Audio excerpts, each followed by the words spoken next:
Hey there everybody, and welcome to the channel. I'm your host, Apuborama, and in today's video, we are going to be comparing two of the best cars in Grand Theft Auto Online. We have the Benefactor BR8 and the Benefactor Krieger. Both of these vehicles are top competitors in their categories on lap time, top speed, and overall handling. The Krieger is an all-wheel drive beast, which features, tied with the Emirates, the best for PC.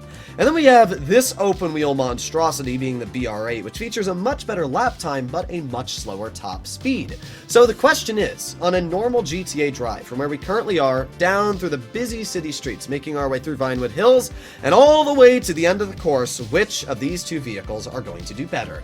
Let me know in the comments down below what you think. Now, the top speed difference between these two cars is a pretty substantial chunk. The BR8, if I'm not mistaken, goes around 121 miles per hour, which is not nearly as fast as a vehicle like the Krieger, which can get upwards of 128 on a straight line. So yeah, when it comes to top speed, I'm definitely gonna go with the Krieger, but I guess we're gonna have to find out. Let's start off with the Krieger, see what we can achieve. We got a 3.99 mile journey ahead of us, and I got my stopwatch ready. 3, 2, 1, start! Alright, let's see how the Krieger can do. Now you'll notice already the absolutely insane acceleration from this car. Very, very easily getting up to top speed, which is obviously something that you're going to want with this vehicle. So yeah, the speed in the Krieger feels amazing. I also think this car just looks really, really epic. It's based off the Mercedes AMG 1, which is a really, really sick car in real life, so I'm actually really excited to obviously drive it in GTA as well. Alright, well, let's use that good acceleration to our advantage here, roll around the corner, slow down a little bit, but nothing too bad. Now we go through these sketchy city streets where we have to be a little careful about cars being in our way, but alright, we're all good. Now we arrive at the uphill climb through Vinewood Hills. We have to slow down a little bit, but nothing that we can't handle there. Again, a little slow through the corners. Alright, nice. As we can see, the Krieger's doing very, very well so far. You can see that acceleration, handling, and, I mean, everything on this car is doing well. Although, a little bit of a scare there. We almost lost grip, which could have been really, really bad. Alright, well, let's make our way over here. You can see this car's so fast that we're actually getting airtime, and it's kind of sus, but we're now on a downhill descent. We're at 1 minute and 10 seconds on the clock, and we're rolling down. All right, slow down a bit. Nice. Able to make our way through the first corner pretty easy. Now we got the next corner. Yes, all right. You said acceleration. That's obviously what's very important here. Keep on accelerating. All right, slow down again. Okay, good. Made our way through the corner very easily. All right, now we got our next corner here. Holding the gas. Good. We didn't have to slow down at all. Next corner. Ooh, a little bit sketch, but we're all good. Got to get around the tractor, get around the Sand King, and all good. All right, let's hold it tight. Let's go a little wide so we don't crash into that car. And just like that, actually a pretty solid lap. We're at 1 minute and 44 seconds so far, and yeah, that was actually quite good. We didn't really have any hiccups. We had a little bit of tire spin around one of the corners, but that was it.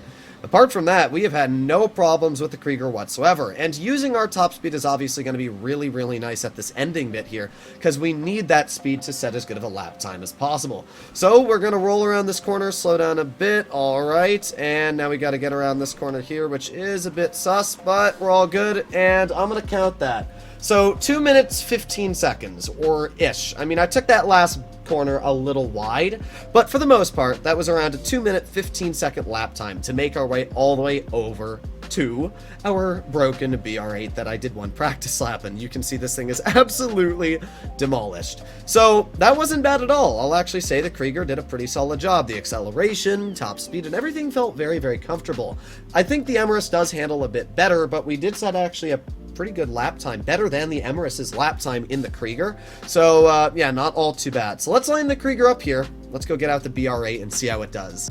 If I had to bet which of these two cars is going to win, I am 100% hands down going for the BR8. I've done one practice lap in this vehicle, and the car is just insane. The level of handling the BR8 has is literally untouchable by other vehicles in the game. And because it's faster than all the other open wheel cars, it basically just smokes them in every single way. The BR8 is quite simply overpowered when it comes to its handling, performance, and even maneuverability and speed. It's ridiculous. So again, we're going to do the same course here. I'm all lined up. I'm ready to do this. And in 3, 2, 1. Let's go. Let's see what we can do. Oh, squeeze through there, and let's just already cut over here. Okay, nice. We've been able to make good use of our speed boost, and just like that, we are on our way. So, I don't know exactly how much time we're going to beat the Krieger by, but I'm pretty confident we are going to beat the Krieger. But, to be fair, there are a lot of downsides for a car like the BR8 compared to just a normal vehicle being the Krieger. First of all, the Krieger is a two-door, which means you can seat 2 people, which you obviously cannot do in the BR8. That's a pretty big advantage for the Krieger. The Krieger also has like some bulletproof protection. I mean, it's not a lot, but when you compare it to this, yeah, the Krieger is at least not the worst for doing missions. So if you're ever trying to do something like that, then I'd also say the Krieger is quite a bit better as a mode of transportation, while also not having to worry about being killed.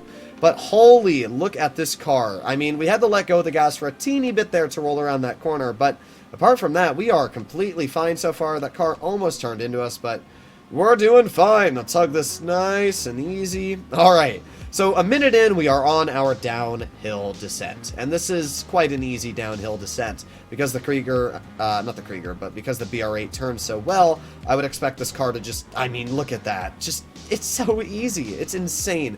For anybody that doesn't own an open wheel car, I would suggest to buy one just so you can feel the ridiculous handling and cornering capabilities these vehicles have. I mean, look at this. This is ridiculous. Now again, you can see that this car isn't the fastest, but we're averaging probably 120 plus miles per hour through these corners, which is just insane. So right now we're at 1 minute and 40 seconds. To be fair, we're not that far off of the Krieger. I'm actually impressed the Krieger is even setting this good of a lap time. But I'm pretty confident we are going to beat it. We're at 1 minute 50 right now, and we got 0.7 miles left. So what do we have with the Krieger? 1 minute 15-ish seconds lap time. All right, well, let's see what the BR8 can do. We're at 1 minute, or actually 2 minutes right now. So we're finally rolling around the corner. That car was in my way, but that's all fine. Let's go here, and just like that, done. So that was about a 2 minute 9 seconds lap time. Compare that to the 2 minutes, what, 15, 16 that we had with the Krieger, and yeah, the BR8 set a much, much better lap time. 6 seconds is actually quite a substantial amount of time when you think about it. That's actually monstrous amounts of time.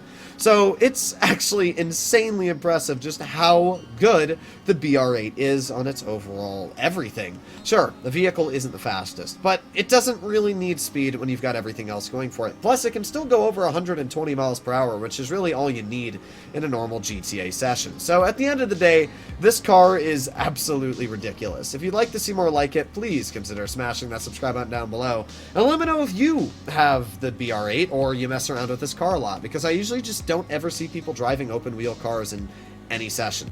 Before I end off today's video, I thought I would point out 2 major issues with open wheel cars. First of all, you can't use any weapons. I'm pressing my X button right now, which is my weapon wheel, and yeah, it's doing literally nothing.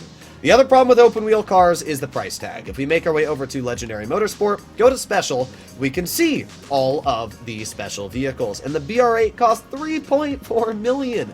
I mean, sure, the Krieger is expensive. If you go to two-door and you sort by price, you will see the Krieger up here at $2.9 million. But even then, it's still almost like $600,000 or less. So yeah, there are some big downsides when it comes to open wheel vehicles. But if handling, speed, and acceleration is what you're after, then this is the vehicle you should get your hands on. I'll see you all in the next one. Bye-bye.